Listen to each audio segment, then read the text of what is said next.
Ready? Hello, and welcome to another episode of the Testing Peers. Today, we are going to talk about testing market trends. We are joined today by Chris. Hello. David. Hello. And Beth. Hello, I'm back. Don't keep me away.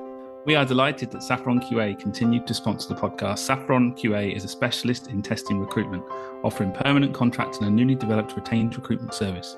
More details can be found in the show notes, or please reach out to Ben directly to find out more. Mr. Banter is here as always. Chris, over to you. Bit of banter here for you to start with, by the way. Were you talking about testing trends in terms of testing market for jobs or testing trends in terms of other things? Markets for jobs, that's right. Markets for jobs. Let's see where the discussion takes us. Oh, okay. Well, so I was thinking about how various markets that we think are going to stick with us forever disappear. And I was specifically thinking about the world of Blockbuster. Do you remember them? Used to go on a Friday night, go down Blockbuster, pick out your film, and you'd choose it and stuff. And then you'd always return it late and get a fine every time, all those things. But, I never really thought online streaming was going to just take over and kill that kind of market. I mean, clearly Blockbuster didn't either.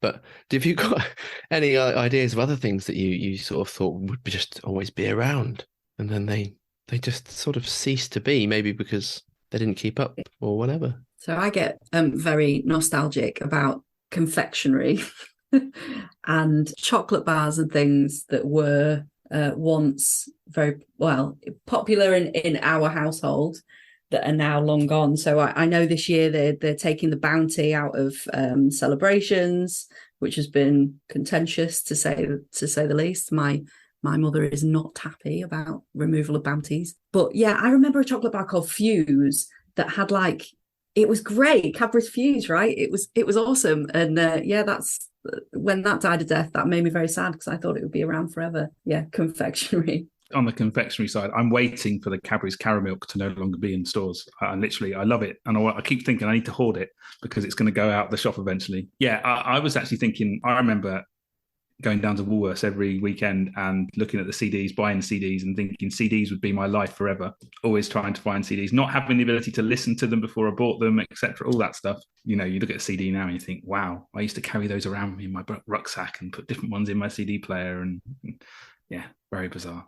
Well, for me, I mean, you've all come up with excellent suggestions. The thing that Chris mentioned about Blockbuster that was very short-lived after that was Love Film, where you had to send away for DVDs and actually, again, it wasn't even instantaneous. You had to plan ahead, and you bought a subscription for 2 DVDs, a week or something, and then they'd tell you that actually it wasn't available, so you were really disappointed. But anyway, apart from that, I also thought food-related Pop-Tarts, they were a big thing in the 80s. They disappeared. And I've got some in my cupboard right now. Have you? They are still available. I know they're still available, but they're not as popular. It's the burning of the tongue that people remember.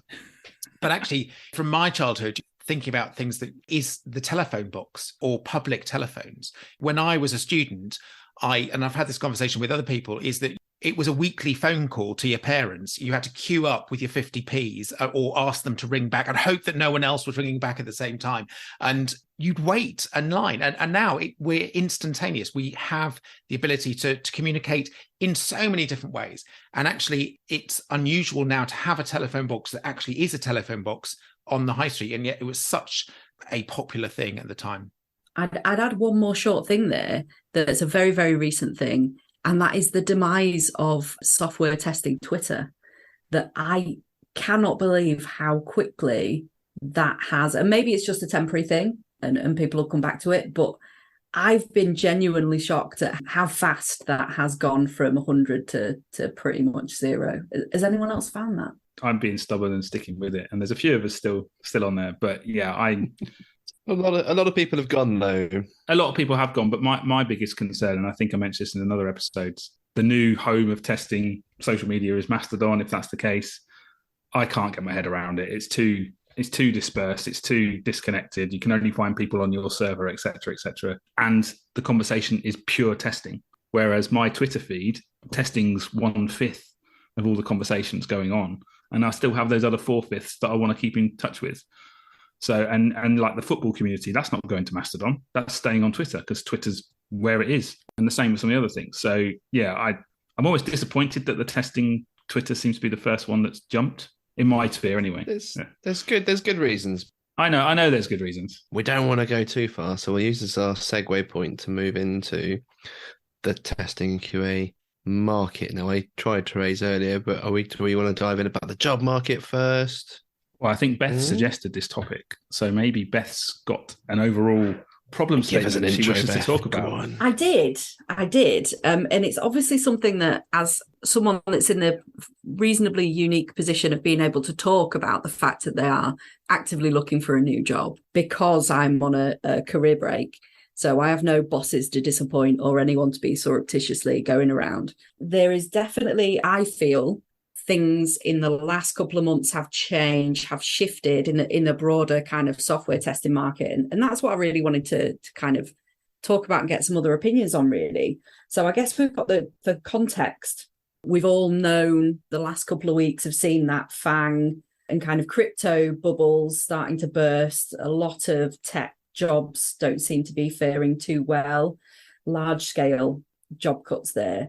We've also got, particularly in the UK, but I guess more globally as well, we've got the whole cost of living crisis. We've got some people I know in tech genuinely worried about paying the bills for the first time in their careers. It's a thing when it wasn't a thing before. And of course, you've got the prospect of a global kind of quite prolonged recession that we're going into. And I just wonder, really, I'm sure someone else has coined this phrase, but I've yet to hear it. If we're moving from the great resignation that we've all been hearing about and moving to becoming a great resigned nation. So being resigned to something in terms of definition is having accepted something unpleasant that you can't do anything about. And I wonder if that's the move that a lot of people are kind of becoming more accepting of things not being great and kind of staying put, and whether that's the trend we'll see in the coming kind of months. So would anyone like to talk about that? I would agree with what you're saying to some point, but I also think we're in a place where people are willing to move as soon as things don't hit their, as soon as it turns nasty or turns unpleasant. I think there's a lot more encouraged due to well-being, mental health, etc., that people are moving jobs a lot more quickly. And as someone that's hiring, I'm less and less focused on, they've only been in a job 3 months, rather than being in a job for, they must have been in the last job for 3 years before we can consider, extreme example. But I'm less focused on, they've only been in the last job 3 months, because that's the topic for conversation to find out more about it. So I do think you're right. There is a certain portion of people that are willing to stay put through the hard times. I myself did this over the last couple of years, compared to people that as soon as things get difficult, they want to jump. And I think more people are doing that. I think there's an interesting thing here as to why people are jumping. Sometimes when people do move, they can inflate their salary expectations. So if people are going through a tough time, then actually it's quite an easy way to potentially get a £5,000 to £10,000 increase, or perhaps even more, by just jumping ship. However, I also see it from the company side of view, that they want to try and control their costs as much as anything. So therefore, they'll be a bit reticent into actually giving people their salary unless they really hit the brief in that respect.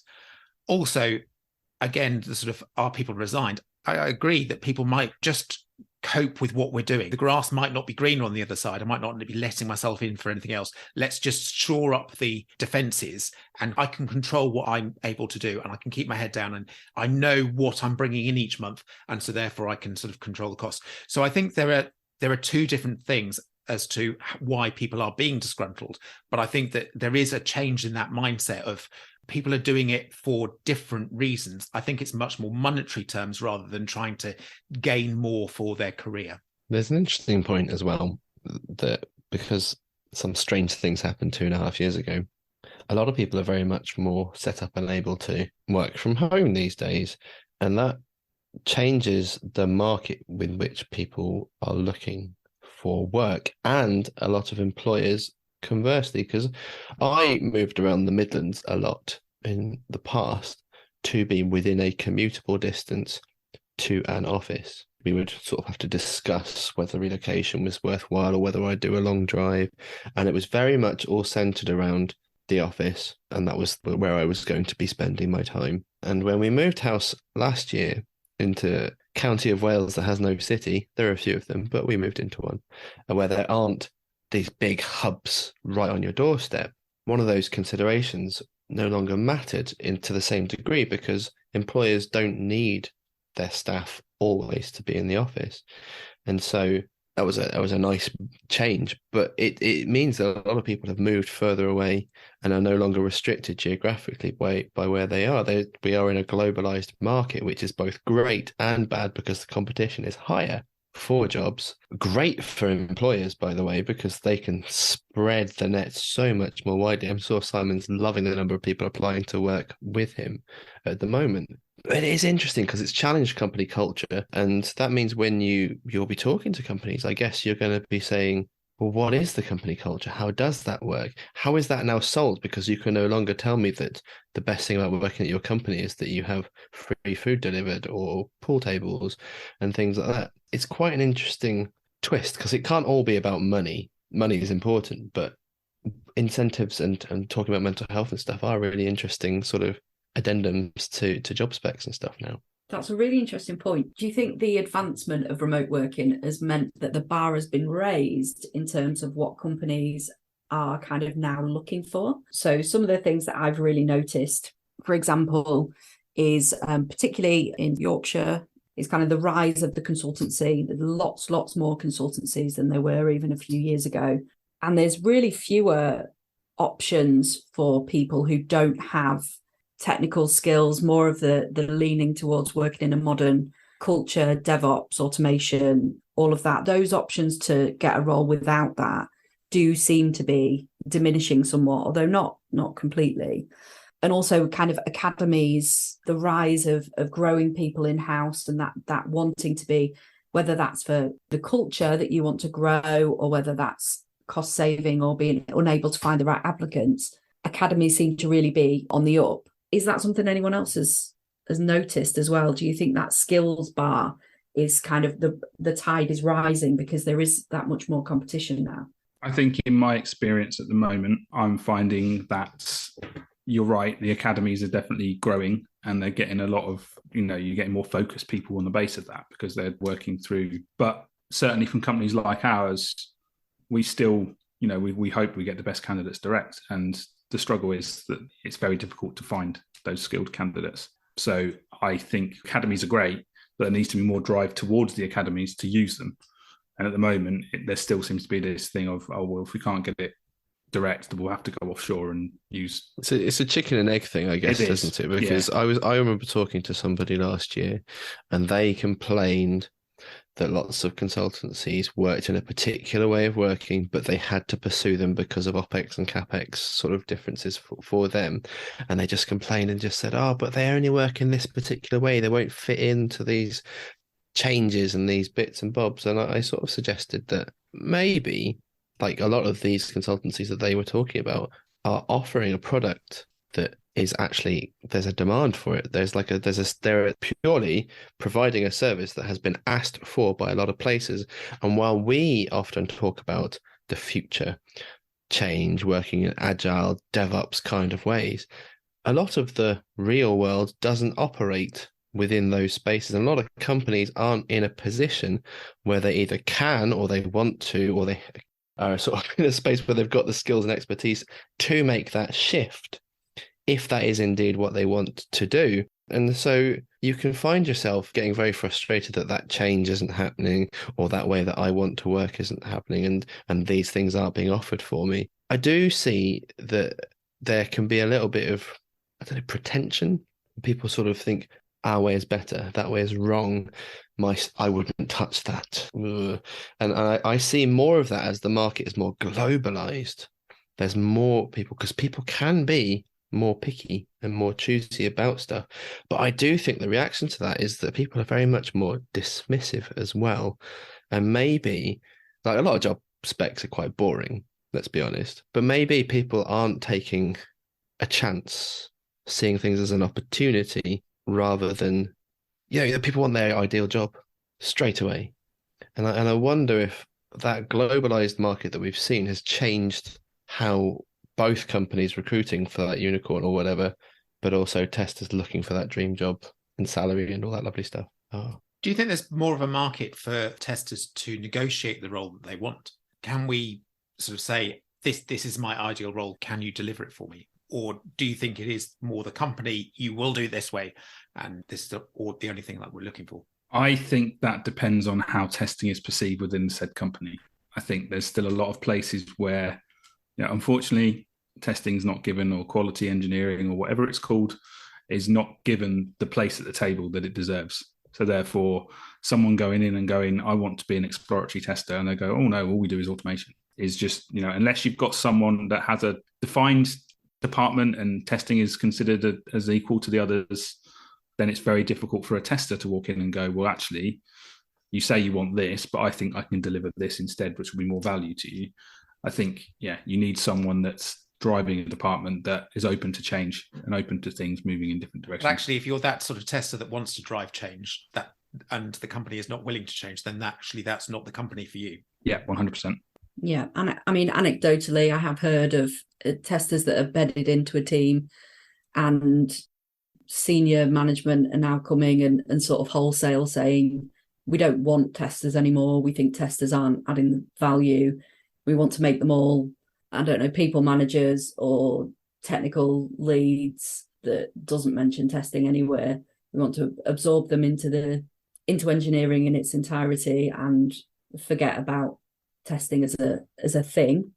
And that, I wonder if that's just a one-off anecdotal thing, or if that's something that we will start to see as companies maybe contract a little more, if that's a trend that will continue. But I would say, in answer to your question, David, this is where I think the value of that hidden jobs market really comes to the fore. So as someone that has tried to kind of put themselves out there and do things that aren't always comfortable or stress-free, like public speaking and talking about stuff openly, I am finding a lot more companies who are contacting me rather than me contacting them.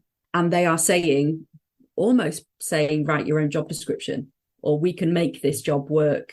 What do you like about, I've been asked several times, what do you like about this job description that I've written for you?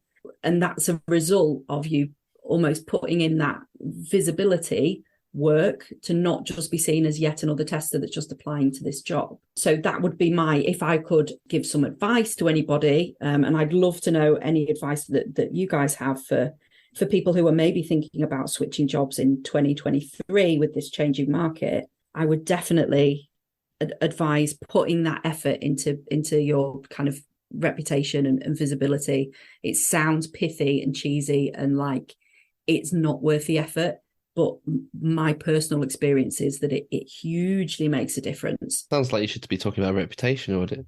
yeah, go back on Ministry of Testing and watch my first ever test bash talk.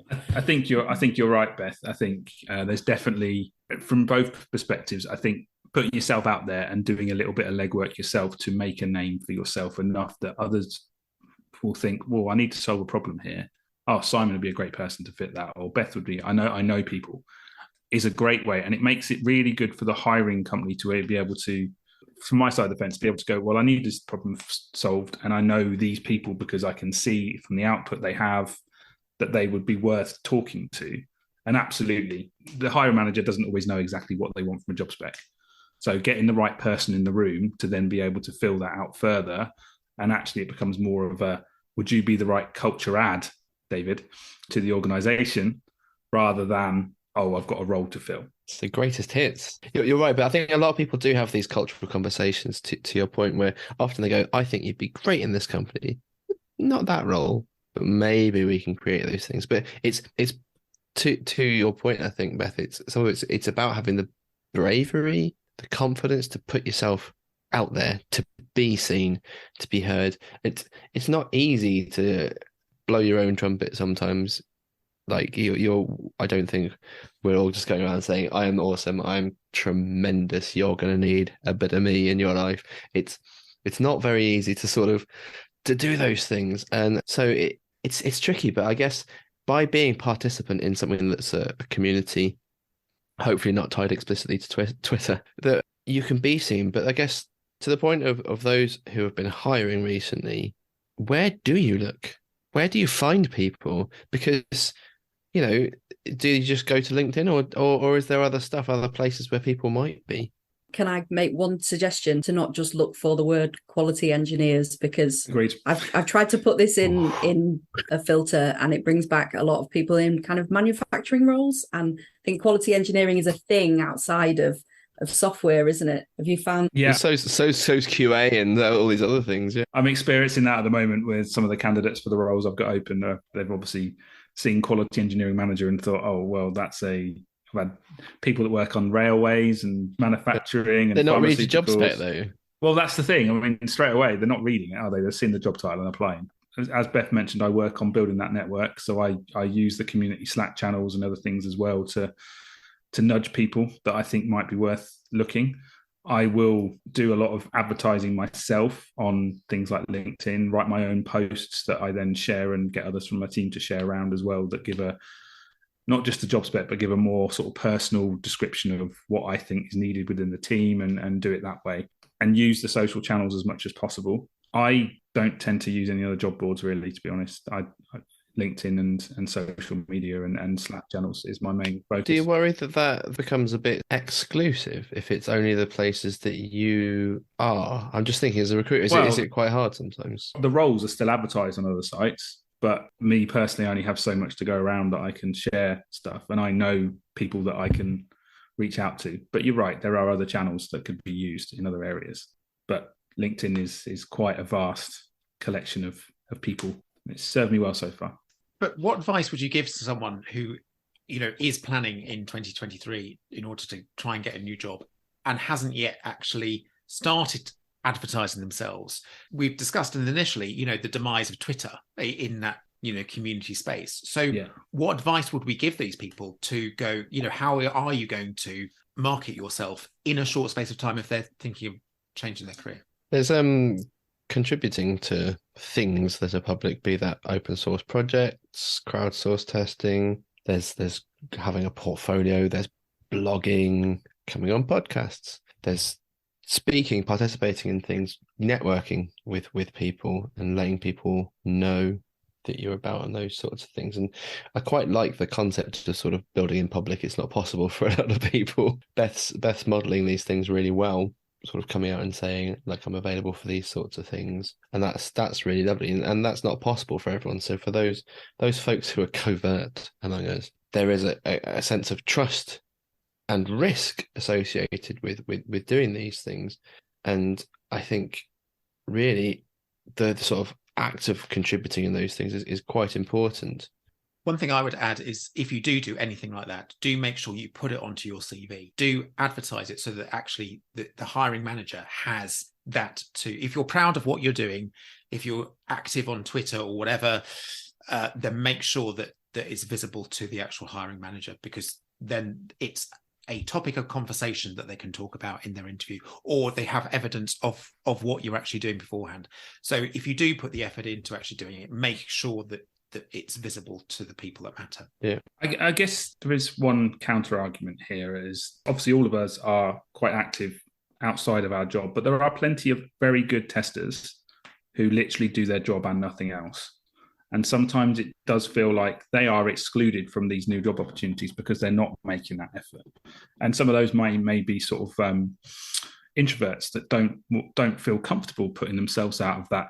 So how do we as a community then raise their voices as well and get them into a place where they can get some job opportunities? That's a tricky one. Well, some of them might not actually want to move in the first place. Yeah. And... Well, if they do want to move, for instance, if people that have been career testers, they're really good at what they do, they've always been praised by the companies, they've never had a bad rating, to put it in a very crude sense, but they've never put themselves out there in the community. There's something I would suggest doing, and this is to anyone who wants to do it, is to write down, do a bit of an introspective kind of look at what you enjoy doing in your day job. What do you want to spend more time doing? Almost like running a personal retrospective on careers. What do I enjoy doing? What do I want to spend more time doing? Really know what it is that you want to do and that you enjoy doing. Because once you know those things, it's a lot easier to then articulate with other people even if you're not confident putting yourself out there, because you've taken the time to understand those things. It's easy for you to articulate to other people in whichever medium you're comfortable with the work that you want to do. The stuff that I am good at, I can back it up with proof here, there, and everywhere internally and stuff, and I can do those things. I think it's really important to have practiced that. Just like when we practice talking on the podcast about various different topics that maybe have contentious, controversial issues, the practice of talking about these things and spending a bit of time thinking about them means that when you are talking in an interview or a recruiter type conversation, you become clear and decisive in your discussions because you've spent time understanding, I'm good at this. I can do this. I want to be doing that. And that comes across really well to hiring managers because they just appreciate someone going, I don't really know. It's just the same sort of thing with the thing. Whereas, if you've done those things, you've been able to write them down, you can really project what you want to do, which is what people want to hear. And I think that's a perfect time to finish off the podcast. So thank you very much for a very enlightening discussion. As always, we went off on a trajectory that potentially when we first thought of wasn't actually how we ended up. But that's always the nice thing about this podcast, is that we always have a valid discussion based on the topic. So thank you very much for joining us. Thank you very much for Simon, Chris, and of course, Beth, stepping in at the last minute to help us out on this recording. I hope you enjoyed it. And thank you again for Saffron QA. Please reach out to us on the normal channels. So that's LinkedIn. We are still on Twitter, Instagram, Facebook. You can also support us on Patreon. On all these things, please look for Testing Peers and you'll find us there. If you are looking for a new job in the new year or even now, then good luck with that. I hope this has been a bit helpful in helping you move forward. Thank you very much for listening, and we'll welcome you back in a couple of weeks' time. For now, it's goodbye from the Testing Peers. Goodbye.